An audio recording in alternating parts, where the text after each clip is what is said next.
సాయిరాం ప్రగతి. సాయిరాం సాయి, నువ్వు ఇక్కడ ఏం చేస్తున్నావు? నేను నవనీత ఆంటీ కోసం వెయిట్ చేస్తున్నాను. ఈరోజు క్లాస్ నేను విందామనుకుంటున్నాను. ఆంటీ వచ్చే లోపల ఓం చెప్దామా? ఎలాగో ఎప్పుడు క్లాస్లో ఓంతోనే స్టార్ట్ చేస్తారు కదా. అవును, నాకు గుర్తుంది. మనం ప్రేమగా ఓం చెప్పాలి కదా. ఉదాహరణకి నేను మా అమ్మని ప్రేమగా అమ్మా అని పిలిస్తే అమ్మ పనులన్నీ వదిలేసి సంతోషంగా నా దగ్గరికి వస్తుంది. అవును, మనం దేవుణ్ణి కూడా ప్రేమగా పిలుద్దాం. మన పిలుపుని విని దేవుడు ఖచ్చితంగా వస్తారు. ఫ్రెండ్స్, మనం చిన్ముద్రలో కూర్చుని కళ్ళు మూసుకుందాం.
సాయిరాం పిల్లలు, ఏం చేస్తున్నారు? సాయిరాం ఆంటీ, మేము ఇప్పుడే ఓం జపం చేశాం. ఇంకా క్లాస్కి దేవుణ్ణి కూడా పిలిచాము. అబ్బా, చాలా బాగుంది. అందుకే ఈ క్లాస్ తీసుకోవడం నాకు చాలా ఇష్టం. మీకు ఏదైనా ఒక్కసారి అర్థమైతే దాన్ని మనసారా చేస్తారు. Thank you. సరే, క్లాస్ స్టార్ట్ చేద్దాం. లాస్ట్ క్లాస్లో మనం నిజం ఎందుకు చెప్పాలి, దానివల్ల లాభాలేంటి అని నేర్చుకున్నాం.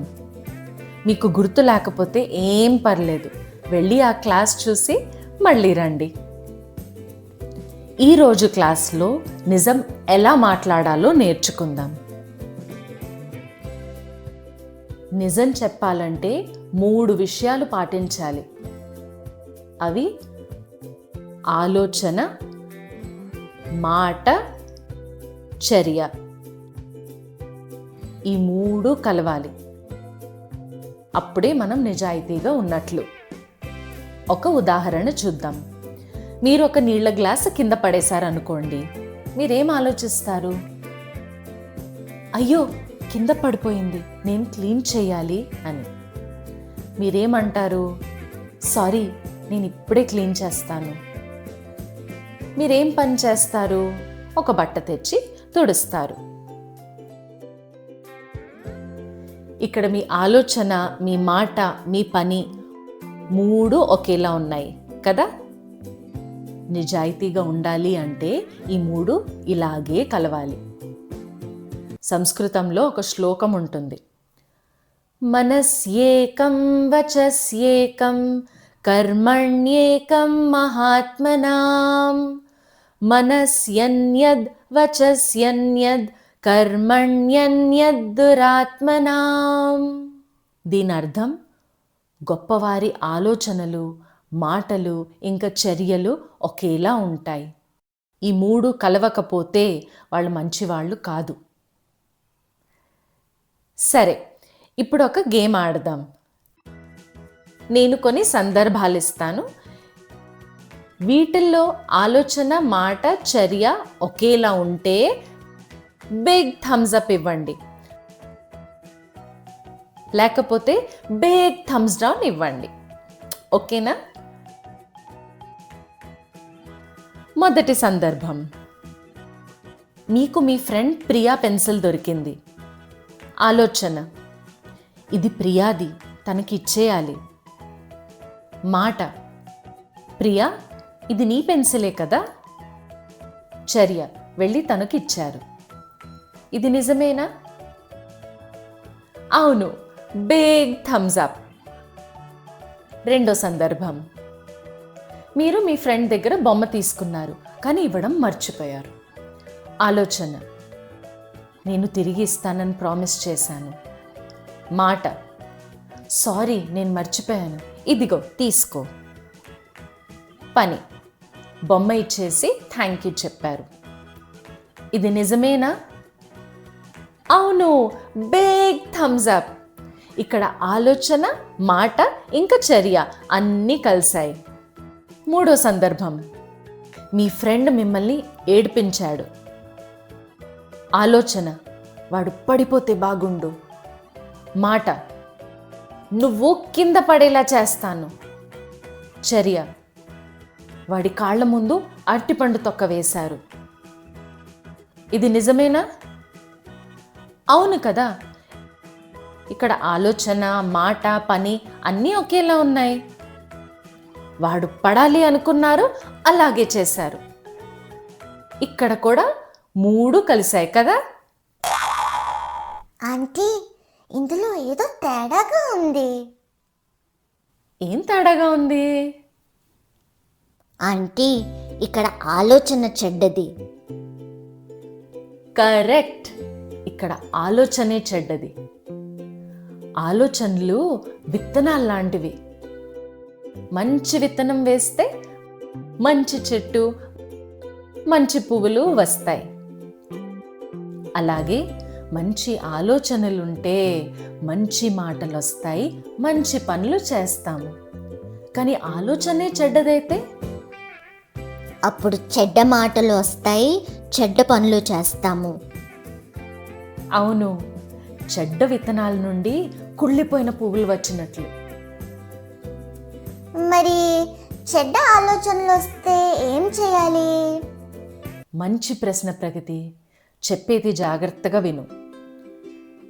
మీకు చెడ్డ ఆలోచన వస్తే ఒకటి గుర్తుపెట్టుకోండి, మనుషులకు చెడ్డ ఆలోచనలు రావడం సహజమే. కానీ దాన్ని మాటల్లోకి ఇంకా చర్యల్లోకి మార్చకూడదు. ఓకే, నాకు చెడ్డ ఆలోచన వచ్చినా పర్లేదు, అదే వెళ్ళిపోతుంది అని అనుకోండి. దాన్ని ఇంకా అక్కడితో ఆపేయండి. ఆంటీ, చెడ్డ ఆలోచన వస్తే నేను చెడ్డవాడినా? కాదు నాన్న, చెప్పాను కదా, మనుషులకి చెడ్డ ఆలోచనలు రావడం సహజమే. నువ్వు మంచివాడివే, నీకొక చెడ్డ ఆలోచన వచ్చిందంతే. ఆ ఆలోచనని చెడ్డ విత్తనం అనుకుని పక్కన పడేసే, దాన్ని పెరగనివ్వద్దు, సరేనా? ఇప్పుడు నెక్స్ట్ సందర్భం చూద్దాం. మీరు మీ ఫ్రెండ్ పక్కన కూర్చుని చాక్లెట్ తింటున్నారు.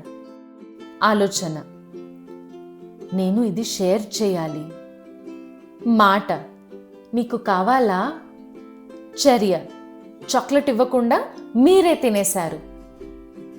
ఇది నిజమేనా? కాదు, బిగ్ థమ్స్ డౌన్. ఇక్కడ మూడు కలవలేదు. ప్రగతి, నిన్ను ఒక ప్రశ్న అడుగుతాను. అమ్మ నిన్ను రూమ్ సర్దుకోమంది.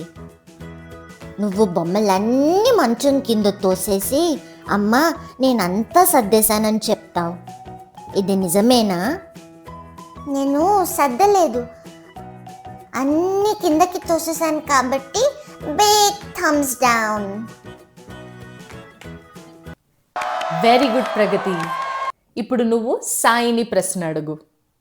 ఓకే, మీ ఫ్రెండ్ డ్రాయింగ్ బాలేదు. ఆలోచన, ఇది అస్సలు బాలేదు. మాట, ఛీ ఇది చాలా దారుణంగా ఉంది. పని, నువ్వు నవ్వుతావు. ఇది నిజమేనా? డ్రాయింగ్ బాలేదు కాబట్టి ఇది నిజమే అనుకుంటున్నాను. ఇది నిజమైనా ఏదో తప్పు చేస్తున్నట్లు ఉంది. ఆంటీ, ఇలాంటప్పుడు ఏం చేయాలి? ఇక్కడ మీరు చెప్పింది నిజమే కావచ్చు, కానీ నిజం చెప్పే ముందు ఇది ఆలోచించాలి. ఇది నిజమేనా? ఈ నిజం ఇతరులను బాధిస్తుందా? ఈ నిజాన్ని నేను ప్రేమగా చెప్పగలనా? సో మొదటి విషయం, ఇది నిజమేనా? అవును, డ్రాయింగ్ బాగాలేదు అనేది నిజమే. రెండో విషయం, ఛీ బాగాలేదు అంటే మీ ఫ్రెండ్ బాధపడతాడా? ఎస్, బాధపడతాడు. ఇది విని డ్రాయింగ్ చేయడం ఆపేస్తాడు. కాబట్టి అలా చెప్పకూడదు. మూడో విషయం, ఇది ప్రేమగా చెప్పగలనా? ఎస్, మనం ఇలా చెప్పచ్చు. నువ్వు బాగా ట్రై చేసావు, కొంచెం కలర్ చేస్తే ఇంకా బాగుంటుంది, నేను హెల్ప్ చేయనా? ఇలా చెప్తే అది నిజమూ అవుతుంది, ఇంకా ప్రేమగా చెప్పినట్లు కూడా ఉంటుంది.